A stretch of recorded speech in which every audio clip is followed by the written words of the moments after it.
Peço que incline a cabeça e nós vamos falar com Deus em oração. Senhor nosso Deus, Deus de todo poder, Deus que nos convenceu do pecado, da justiça e do juízo, Deus que transformou a nossa vida no momento do nosso batismo e transforma a nossa vida todos os dias pela Tua Santa Palavra. Neste momento nós rogamos que o Teu Espírito Santo nos dê a sabedoria do Senhor, para que nós, em espírito e em humildade, busquemos todos os dias a Tua face e todos os dias procuremos andar no caminho do Senhor. Acima de tudo, aumenta em nós a nossa fé. Em nome de Jesus. Amém.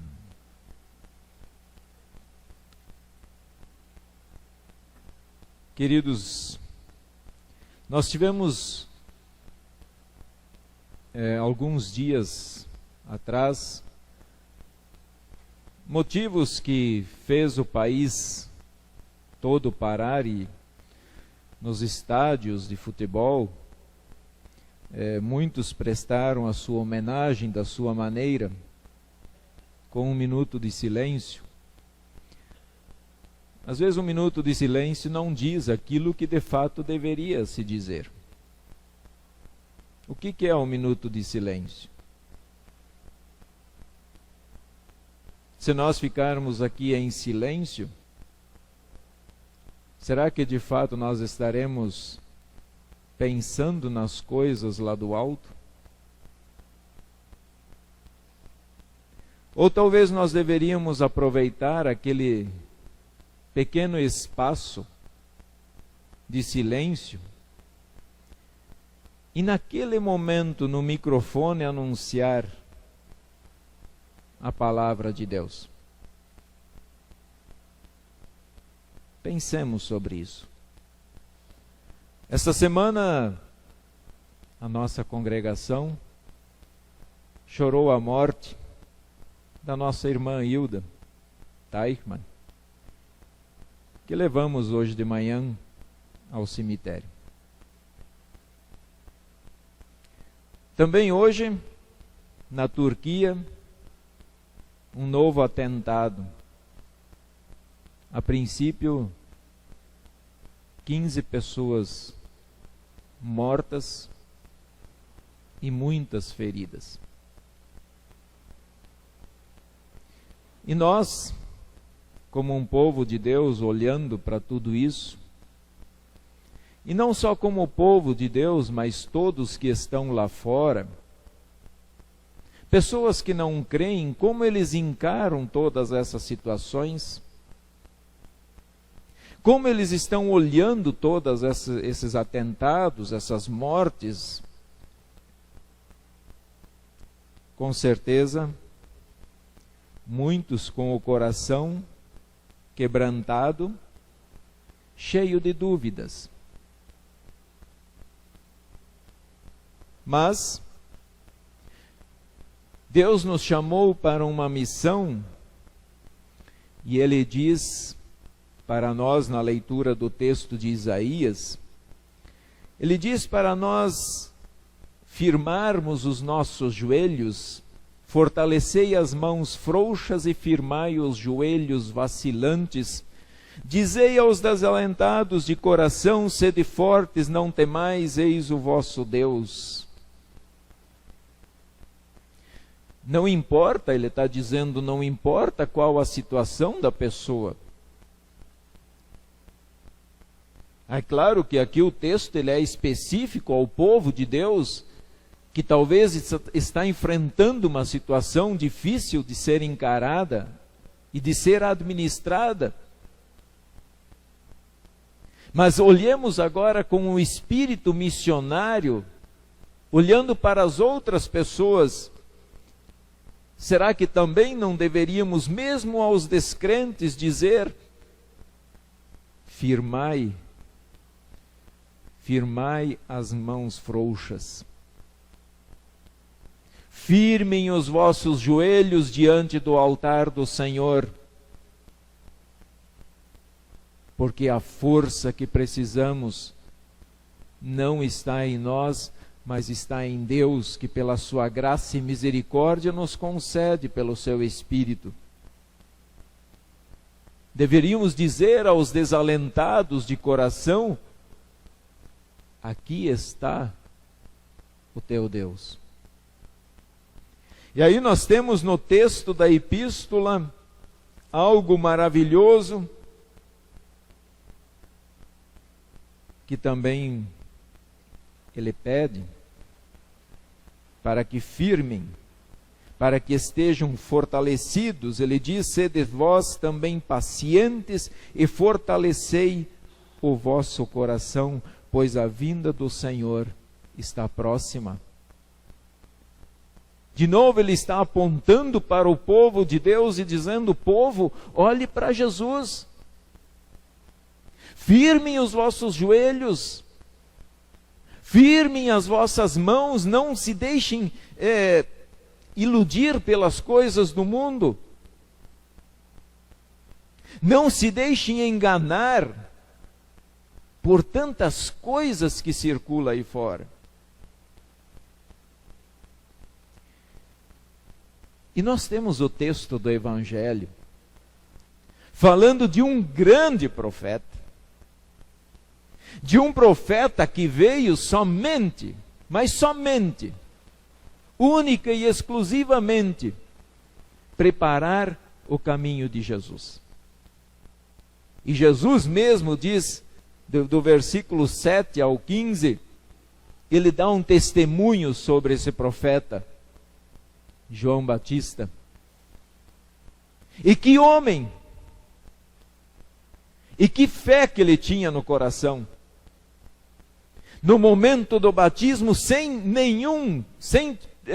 vacilar a sua voz, ele aponta para Jesus diante de toda aquela multidão e diz: eis o Cordeiro de Deus que tira o pecado do mundo.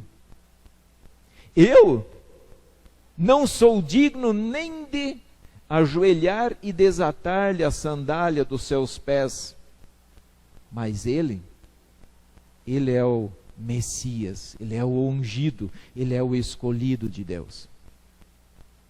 Esse é um profeta que não vacilou naquele momento que deveria dar um testemunho. Mas esse grande profeta, depois, quando ele esteve na prisão, ele ouviu falar das coisas que Jesus fazia. E ali na prisão, ele mostrou o quanto o ser humano, muitas e muitas vezes, tem dúvidas. Ele diz, o texto diz assim: quando João ouviu no cárcere falar das obras de Cristo, mandou por seus discípulos perguntar-lhe: és tu aquele que estava para vir, ou havemos de esperar outro? Que lado humano de João! Ele foi um grande profeta, veio e preparar exclusivamente o caminho de Cristo, e logo depois que ele iniciou o ministério, lhe cortaram a cabeça. Mas naquele momento no cárcere começou a surgir em sua mente muitas dúvidas, e ele mandou: vão lá, falem com Jesus, perguntem para ele: és tu ou devemos esperar outros? Ou outro que venha depois de ti? E aí, Jesus citou as palavras que nós lemos do Salmo 146 hoje: os cegos vêm, os coxos andam, os leprosos são purificados, os surdos ouvem, os mortos são ressuscitados, e aos pobres está sendo pregado o Evangelho. Ora, Jesus diz, fala para João o que está acontecendo, porque ninguém mais poderia fazer o que eu estou fazendo, e ninguém faria isso se não fosse pela ordem do Papai do céu. Ninguém mais teria poder para fazer isso que Jesus estava fazendo. E diante das pessoas, Jesus ressuscitava os mortos. E para não ter dúvida, para dizer que a pessoa apenas estava dormindo e tal, Jesus chegou lá, deu uma chacoalhada e a pessoa acordou de novo. Não, Jesus ressuscitou aquele que já estava apodrecendo. Lázaro, depois de 4 dias já sepultado, ele falou, vem para fora. Então Jesus não deixou dúvidas de que ele era capaz de ressuscitar os mortos. E agora nós estamos prestes a comemorar mais um Natal. E eu pergunto para vocês, você tem dúvida? Se nós pudéssemos encaminhar alguém para perguntar para Jesus, o que você perguntaria a ele também? És tu? Ou devemos aguardar outro? Diante das calamidades, diante das tragédias que comovem as multidões, os povos, você tem dúvida? Quando a sua vida está passando por um momento de grande tribulação, quando as coisas e o chão parece que nos saem dos pés, não é isso que acontece conosco, o que aconteceu com João? És tu, Senhor. Se és tu, por que permites? Diante das dificuldades de relacionamento lá dentro do nosso lar, nem vamos falar em fora, mas lá dentro do nosso lar, quando pais e filhos já não conseguem mais sentar-se à mesa, não conseguem dialogar, quando lá dentro de casa, quando falta o perdão, de fato, das pessoas se olharem nos olhos e dizer, pai, me perdoa porque eu pequei. Ou talvez o pai olhar no olho do seu filho e dizer, filho, me perdoa porque eu pequei. Nós também muitas vezes não perguntamos, és tu, Senhor? E isso mexe com o nosso íntimo, isso mexe com a nossa fé, com o nosso coração, com a nossa estrutura toda.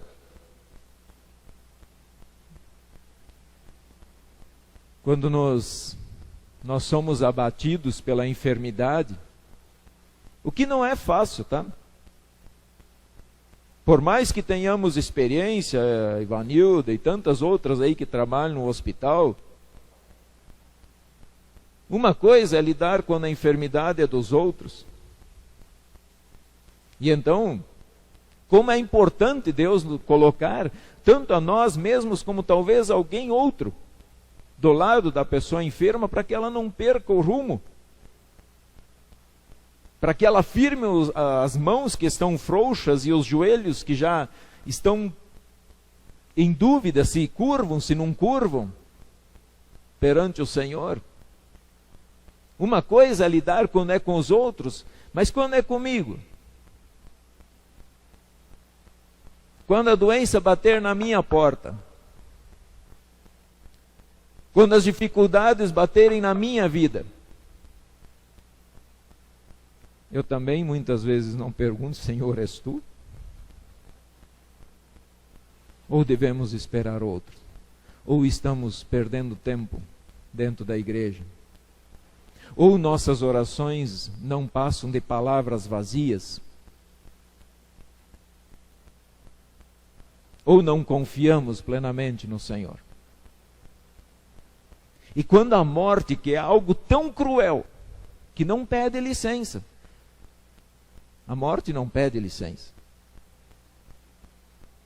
E quando uma pessoa, um cristão, tem o privilégio de se dizer a toda a família, consolar a família e então partir, isso é um presente de Deus.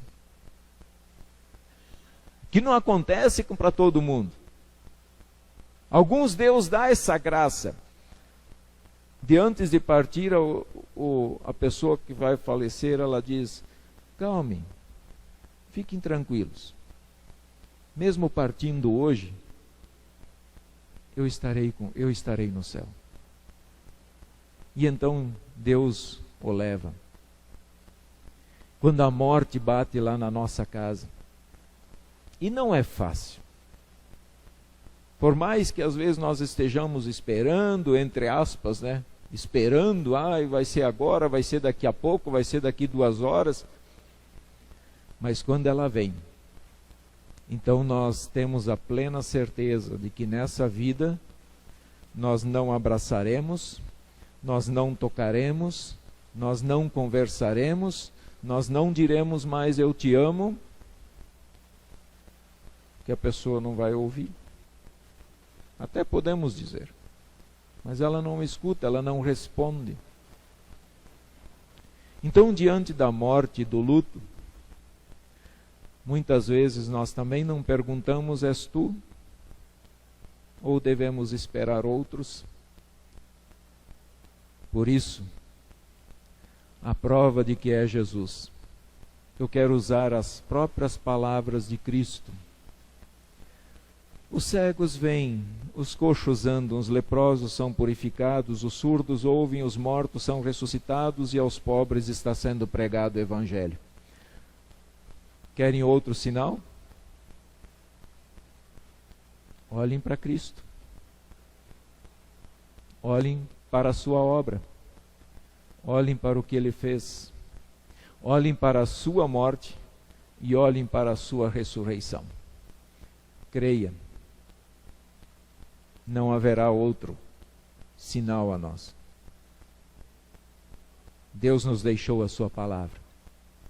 Deus nos deixou meios pelos quais Ele fortalece o nosso coração, com que Ele faz com que os nossos joelhos firmem e as nossas mãos também não ficam aí titubeando, ficam soltas, ficam frouxas, mas elas se juntam em trabalho, em oração diante do Senhor. Povo de Deus, creia, olhe para Cristo, olhe para Cristo, saúda esse Cristo, louvem esse Deus, porque não há outro que devemos esperar. Jesus é o Filho de Deus, o nosso Salvador. Louvado seja o nome do Senhor. Amém.